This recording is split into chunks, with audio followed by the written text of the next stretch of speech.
최악의 폭우로 전국 곳곳에서 피해가 속출하고 있는 가운데 기록적인 장맛비로 집안이 크게 약해져 산사태 위험이 갈수록 커지고 있습니다.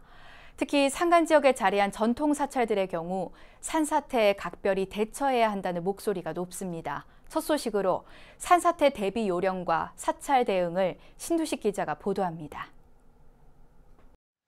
열흘 이상 전국 곳곳에서 집중호우가 이어지고 태풍까지 겹치면서 산사태 피해가 속출하고 있습니다. 산간 지역에 위치한 전통 사찰들은 여전히 안심할 수 없는 상황입니다.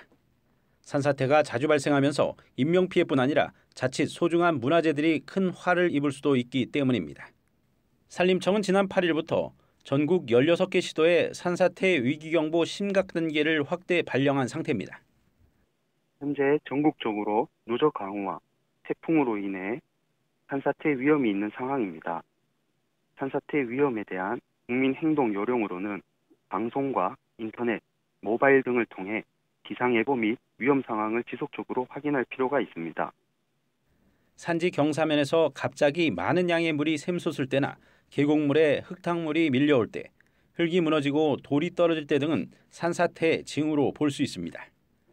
특히 사찰들은 지붕 등에 비가 새는 곳은 없는지 미리 점검하는 등 재난 위험 요인들이 없는지를 철저히 파악할 필요가 있습니다. 문화재 훼손 우려가 있을 경우에는 관계기관과 협조해 문화재를 안전한 곳으로 이동시키는 것이 좋다고 전문가들은 조언했습니다.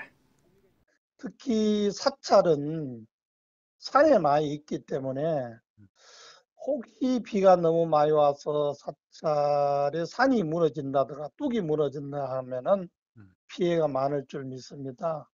그래서 계시는 스님네들, 또 우리 불자님들, 아니면 종무원들이 특히 더 관심 가지고 사찰 관리를 잘 해주실 것을 당부의 말씀을 드립니다.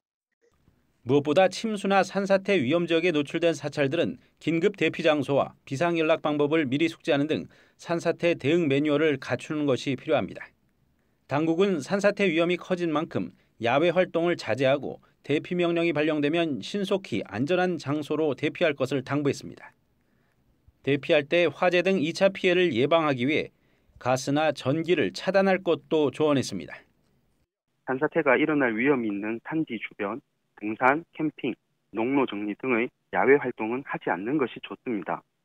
대피 명령이 발령되면 지정된 대피 장소 혹은 마을 회관, 학교 등 산지로부터 떨어진 안전한 곳으로 반드시 대피해야 합니다.